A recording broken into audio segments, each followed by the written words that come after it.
Bakın bu kapı düne kadar kapalıydı. Yani biz gruplarla birkaç yıldır Zülfü Baltacılar açık. Burayı ziyaret ediyorduk ama buradan tekrar geri dönüyorduk. Şimdi bu kapı açıldı ve bundan itibaren görecekleriniz daha bir haftadır çok yeni açılmış olan çok özel mekanlar. Ne bekliyor bizi şimdi bu kapıdan sonra? Padişahın tebdili kıyafet dışarıya çıkmış olduğu büyük biniş rampası, Karaağalar Hamamı, Gulam odaları, Meşk odası dediğimiz çok enteresan bölümler. Buyurun.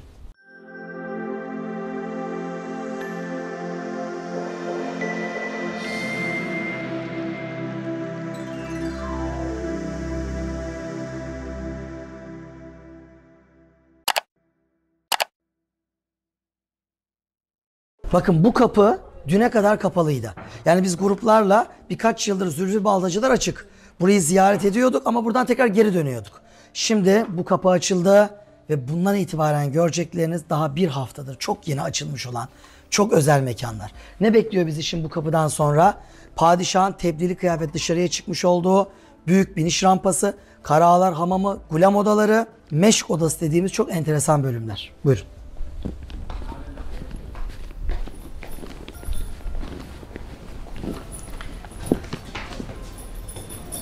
Bakın az önce içine girip baktığımız Zülfü Baltacılar Hamamı'nın kubbesini görüyoruz buradan. Adalet Kulesi'nin külahının ucunu görüyoruz buradan.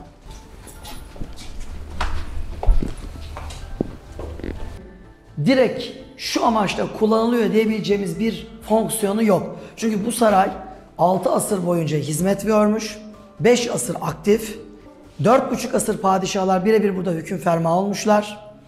Ama saray çok değişmiş. Mesela Kaan döneminde bir yangın geçirmiş harem. 4. Mehmet döneminde sarayın 4'te 3 yanmış. Yenilenmiş. Öyle olunca evimizde bile şu odayı şöyle yapalım, bu odayı böyle yapalım, şu duvarı yıkalım, şuraya pencere açalım. Durmadan değiştiriyoruz. Şöyle pencereye doğru gelirseniz nerede olduğumuzu size anlatmak istiyorum. Zülfü Baltacılardan aradan bakın çok ilginç bir yere girdik. Şu pencerenin arkası sarayın arka bahçesi ve arka bahçeden baktığımda gördüğüm bu binalar arkeoloji müzesinin binaları. Yani hemen şu tarafta Çinli Köşk var. Saraya bakın kubbeler gözüküyor. Şurada bir tane bina görüyoruz. Bu gördüğümüz bina has ahurların binaları. Yani şu duvarın arkası sarayın at bakılan tavlaların olduğu yerler. O süslü büyük atlar. Yani padişah atı getiriliyordu buraya. Padişah Karaağaların orada ata binerek büyük biniş rampasına aşağı doğru iniyordu. Ve buradan şimdi göreceğiniz kapıdan tebdili kıyafet dışarı çıkıyordu. Şimdi bu arkeoloji müzesine bakan arka bahçe. Bakın burada da müthiş bir rampa görüyorsunuz. Bu rampa padişahın o halkın arasına karıştığı özel kıyafetiyle at sırtında dışarı çıkmış olduğu gizli kapıydı.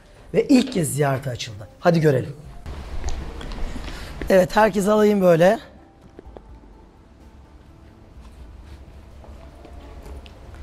Tabii bu kapıdan geçerken öncelikle şu yukarı doğru bir bakmanızı istiyorum. Öncelikli olarak yukarı. Burası neresi? Hani az önce biz haremin kapısına geldik, biletimizi okutup geçtik ya. Önümüze bir kapı geldi, dolaplı kubbe kapısı. Eğer o dolaplı kubbeden girseydik direkt o Çinili koridora gelecektik. Biz oraya Şadırvanı Sofa diyoruz. Karaağaların birimi orası. Zaten oraya doğru yürüyeceğiz birazdan.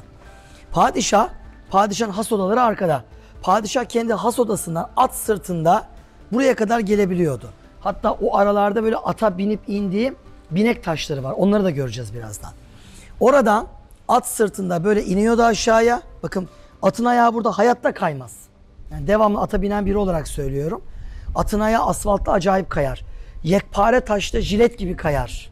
Ama parçalı taşta atın ayağı hayatta kaymaz. Dimdik buradan atla inersiniz. Onda 4 tane ayak var zaten. Hiçbir şey olmaz. Ve buradan böyle at iniyordu.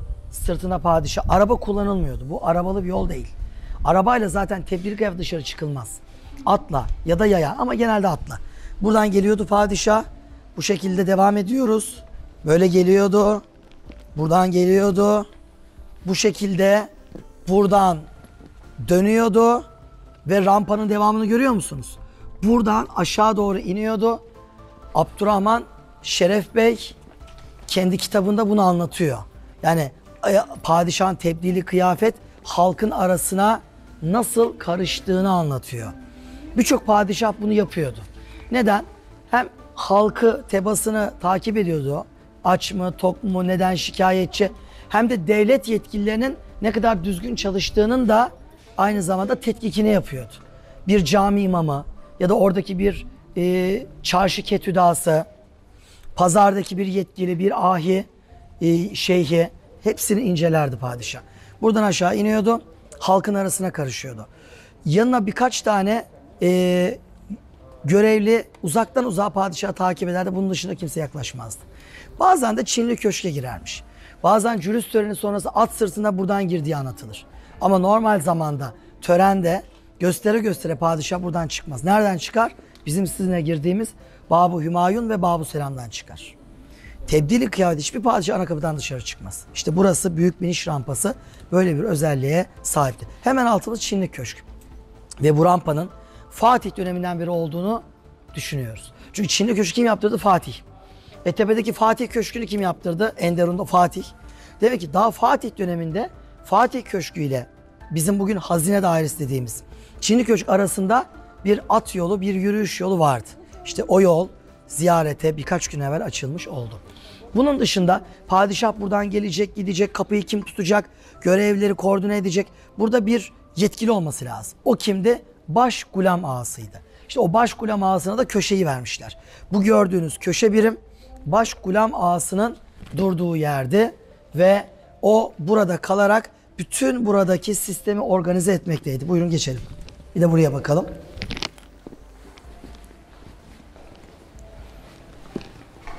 Tabi uzun yüzyıllar kullanılmayan bölümler olduğu için gördüğünüz gibi burası çok boş, çok sade. Burada en dikkat çeken şeyler nedir biliyor musunuz? Başınızı kaldırın. Tavandaki demir dövme kirişler. Şu kırmızı boyalı olanlar var ya, şu kırmızıya boyalı olanların tamamı demir dövme. Demir bunlar. Dövme demir, kiriş, tavanı tutuyor, askı demiri. Aralarında da tuğla hatırlar atılmış. Müthiş bir sistem. Tavanı harika, harikulade. Bakanlar çıksın, dar bir alan. Ata bindiği, indiği bir yer burası. Demek ki padişah bazen yayan gelip burada ata biniyordu.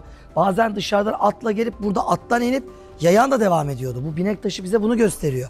Bunun gibi şimdi önümüzde kaç tane daha bundan göreceğiz. Padişahın ata binip indiği yer.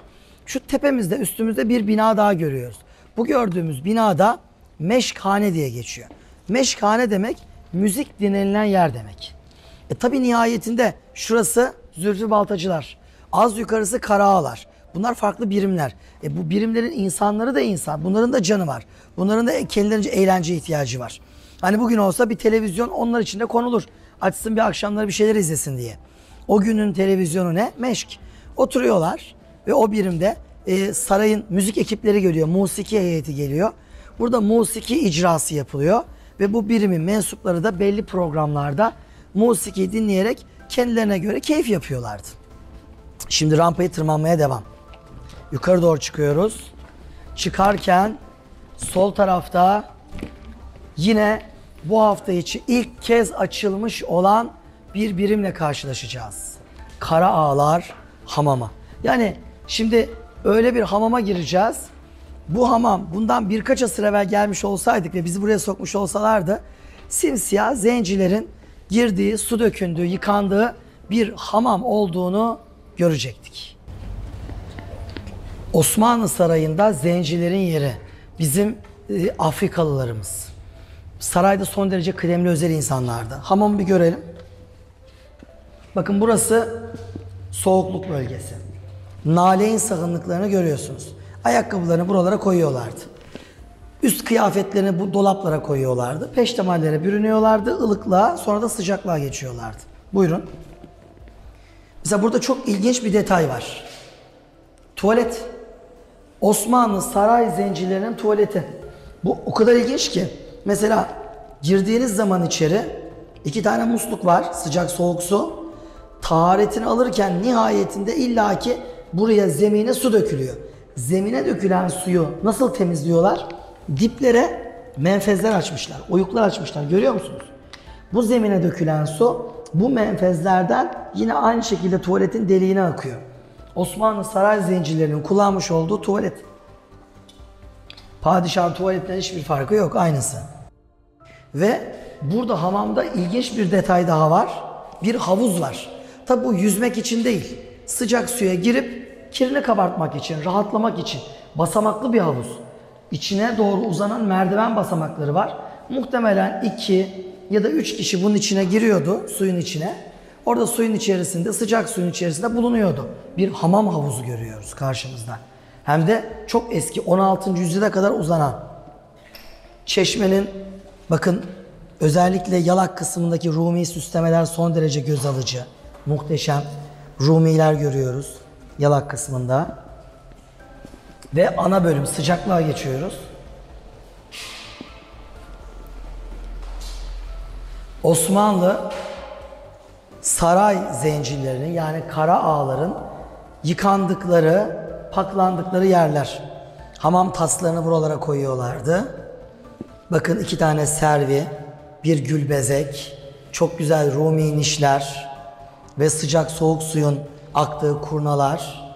Başınızı kaldırdığınız zaman çok gözlü kubbe.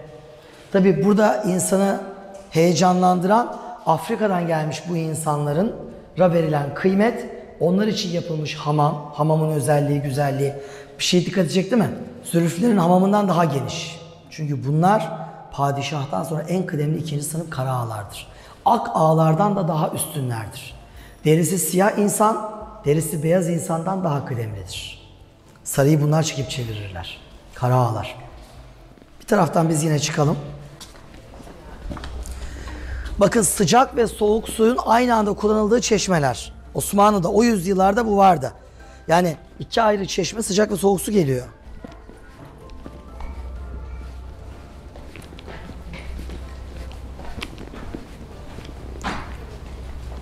Bakın kapısında müzik okulu diye bir çeviri yapmışlar. Meşkhanenin kelime anlamını.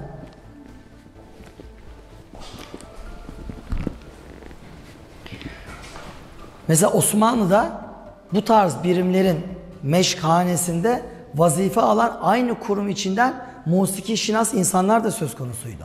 Her birimin içinde. Bizde de öyledir ya. Hani mesela orduda bir bölük vardır. O bölükte çok iyi fıkra anlatan biri vardır. Çok iyi türkü söyleyen biri vardır. Okullarda, sınıflarda hadi türkü oldu mu sen söyle, bir boş zaman oldu mu sen konuş, sen anlat. Bu birimlerin de böyle bir takım özel gecelerde vazife alan görevleri vardı. Meşkhane. Balkon kısmını görüyoruz. Sonradan eklenti gibi duruyor burası. Çünkü kubbenin altında durması dolayısıyla. Meşkhaneyi görmeyenler şöyle gelsin.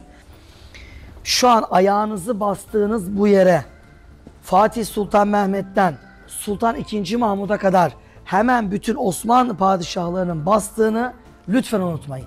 Ya direkt burada yürüdüler ya da at sırtında buradan bu şekilde geçmiş oldular. Bakın şimdi nereye çıkıyoruz? Çok enteresan.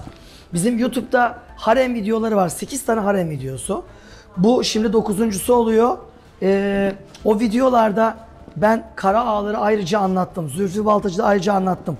Bakın bu kapı da çok eski bir kapı. Fatih'e kadar uzandığını düşündüğümüz kapılardan biri bu. Topkapı Sarayı en eski demir dövme kapılarından biridir bu. Kapıdan çıktık. Nereye geldik? Direkt kara ağalar taşlığına geldik. Literatürde buranın adı Şadırvanlı Sofa olarak geçer. Şadırvanlı. Diyeceksiniz ya Talha Bey, şadırvan falan yok burada. Normalde varmış. Bakın şu gördüğünüz yerde kara ağalar için bir şadırvan yapılmış. Fakat bu şadırvan maalesef 1960'lı yıllarda buradan sökülmüş. 3. Murat Has Odası'nın altındaki havuzun ortasına konmuş. O günkü burada restorasyondan sorumlu yetkili demiş ki tasarruf olarak ya bu havuzun yeri orasıdır diye kendince herhangi bir kayıda dayandırmadan şadırvanı söküp 3. Murat Has Odası'nın altındaki havuzun ortasına koymuş. Havuz orada. Aslında orijinal yeri burası. Onun için tekrar buraya konulması gerekiyor. Şadırvanlı sofamızın şadırvanı maalesef günümüze ulaşmıyor. Burada ne var? Karaağalar Mescidi var. Orada ne var? Dolaplı kubbe var. Şurası dolaplı kubbe. Hareme eskiden buradan girerdik. Bu yeni birim açıldığı için şimdi ben sizi böyle dolandırarak getirdim. Dolaplı kubbenin içindeki o dev dolapların içinde de haremdeki kadınların, kızların ellerindeki imkanlarla, paralarla kurdukları vakıfların defterleri var. Şu koca koca dolapların içi Vakıf defterleriyle dolu. Yani bir kozmetik dolabı yok ama vakıf defter dolabı var.